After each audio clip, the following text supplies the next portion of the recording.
Hi, everyone, and welcome to discuss the economic war between the United States and China. We are joined by Professor Jeffrey Sachs, a renowned economist who spends a lot of his time advising governments across the world. So, welcome back to the program. Well, great to be with you always, Glenn. So, we can look at this tech rivalry or the currency competition, the efforts to repatriate supply chains. However, if we take, I guess, a step back, what do you see as the wider developments here? How can we understand this point in history? Because this is not your everyday trade war. This is, it seems as if we've had a Western-centric world order now for centuries, and we now see this being contested, or at least not necessarily the order, but China is now outpacing the West. That is, the world is becoming much less Western-centric. We haven't really seen this in a while, or at all. Well, this is the right way to ask the question of what's happening, is to take the long view. Most of the world population lives in Asia, about 60%. For most of history, that means that roughly 60% of the world economy, world output, was produced in Asia, as best one can tell when historians look back and try to recreate economic estimates. In recent centuries, that changed decisively with the rise of Europe and of the North Atlantic, because in the 19th and 20th centuries, of course, the United States rose to become the largest economy in the world. Asia was eclipsed in this. Not only eclipsed, of course, it was dominated by European imperial powers. If you look around 1820 or so, Asia was still more than half of the world economy. But by 1950, after 150 years of the industrial age dominated by Europe and the United States, the whole Asian economy had declined to around 20% of world output from what had been roughly 60%. This meant China completely being eclipsed and, in fact, of course, attacked and losing many wars, first to the West in the First and Second Opium Wars, to chaos during the so-called Taiping Rebellion in the middle of the 19th century, to the extraterritorial privileges or rights or dominance of European powers in China at the end of the 19th century, and then to Japanese invasion in several episodes, starting with the Sino-Japanese War in 1894-95, and then several Japanese invasions, in fact, in the 20th century, and the massive invasions of the 1930s. Civil War in China in the 1940s. And this meant that by the time of the establishment of the People's Republic of China in 1949, China had gone through about 110 years of devastating defeats, what China calls the century of humiliation. China's share of the world economy was estimated, is estimated to be maybe 2% of world output and roughly 20% of world population as of the 1950s. In other words, China was completely eclipsed from its long historical role in the world for at least a millennium, by the way, from 500 to 1500 AD, before the beginning of the European ascendancy. China clearly dominated the world across many technologies, gunpowder, the steam engine, paper currency, the compass, large-scale ocean navigation, and one could go on and on, in fact. So the story, Glenn, that we see today, taken from a very, very long-term perspective in history, is the return of China to the front ranks of power in the world and economic productivity and technology. In a sense, China has returned to its more traditional role in the world, which one could see for much of the last 2,000 years, in fact. The rise of China in this sense should be understood as a rebalancing of what was absolutely unbalanced, and that is a European-dominated world. Of course, it's very hard for Europeans and Americans to understand that the idea of European dominance in the world has become an absolute natural standby, and that's been true for several hundred years, actually, where as Europe rose in power, as European empires dominated the other parts of the world, full ideologies, belief systems, rewriting of history, a lot of racism, one can add even by the leading thinkers of world history in the West, came to say, well, Europe's dominance is natural. European cultural superiority, maybe racial superiority, but whatever the argument was, European superiority is natural. Of course, now we're at the end of that phase of history, and one should understand it's not only the return of China, it's also the rapid development of India. It's the rapid development of Southeast Asia, the so-called ASEAN countries. It's the rapid development of parts of West Asia, in the Gulf countries, for example. All of this is rather fundamentally ending the Eurocentric view of the world, or what in the late 19th century to the early 21st century became the North Atlantic NATO-centered vision of the world, and by the end of the 20th century became the American-centered vision of the world. And when you have these temporary imbalances of economy and power, as I said, you also put a bulwark under them, or I say you, I mean the tendency is that a bulwark is put under them in ideological or religious or some other philosophical sense to say that imbalance is natural. In the United States, the idea of American exceptionalism is very deep. The idea that, yes, of course, America rules the world is a deep part of the belief system, not a superficial item. So the rise of China is viewed with alarm. It's viewed with disdain. It's viewed with fear. It's not viewed with equanimity. I don't know any American leaders that say, well, of course, China's a big power that has had a long history of civilizational greatness, so it's natural that China's doing well. What you hear is China's the great threat to the world. China's rise must be stopped. We must contain China. We must prepare for war. China cheated and stole its way to economic recovery or return. It's artificial. China will collapse. In other words, many erroneous, superficial, biased, sometimes blatantly racist views to undergird this sense of superiority in the US that built up over 2 centuries.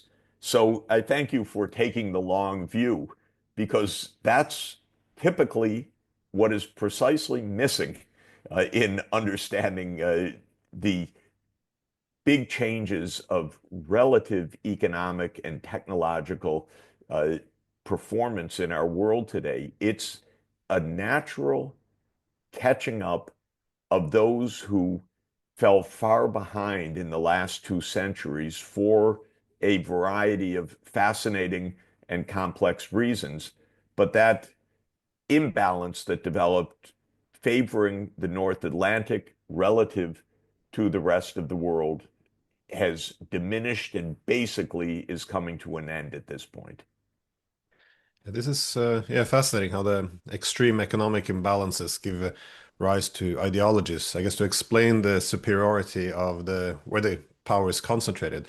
I think, and if I could say, Glenn, yeah. one thing that's interesting for me and very surprising, if you go to the writings of the greatest thinkers in Europe, for example, the philosopher Immanuel Kant, who is no doubt one of the great geniuses of Western civilization, he has scattered through his writings, it wasn't his main preoccupation, but a very race-based view of European superiority.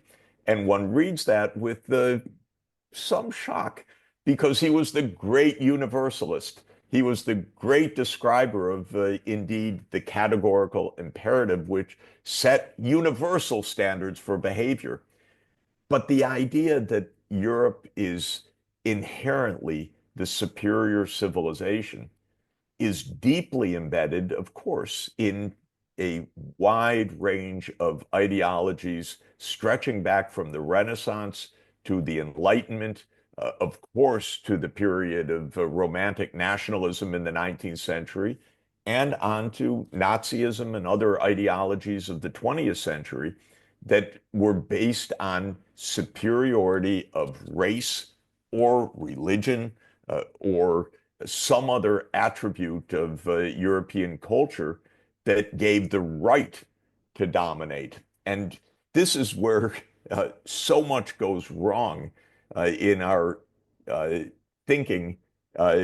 These beliefs become deeply embedded, maybe not explicit, maybe they're even denied after a certain point, but they're embedded in the way that our governments, our states approach international issues.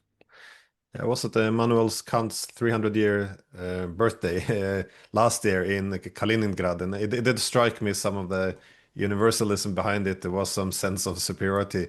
But what was interesting with Samuel Huntington, he made this point that that the Western countries, we tend to believe that we've been ruling the world for these centuries because of our superior ideas and values and ideology. But he made the point that it's really we mastered more efficient weaponry, controlled the sea lanes, and got a head start in the Industrial Revolution. And yeah, the rest of the world do not ignore this, that it was our organized violence.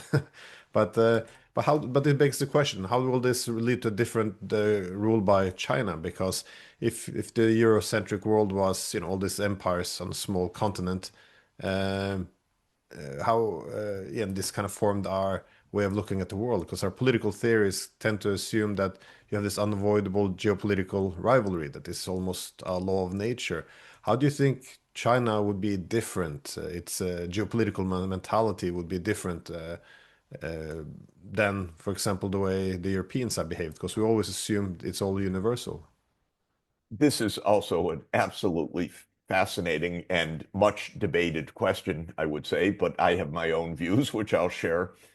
And that is that the decisive event in Western political culture, if I may put it that way, is 476 AD, which is the collapse of the Western Roman Empire, when Rome is conquered by Germanic conquerors.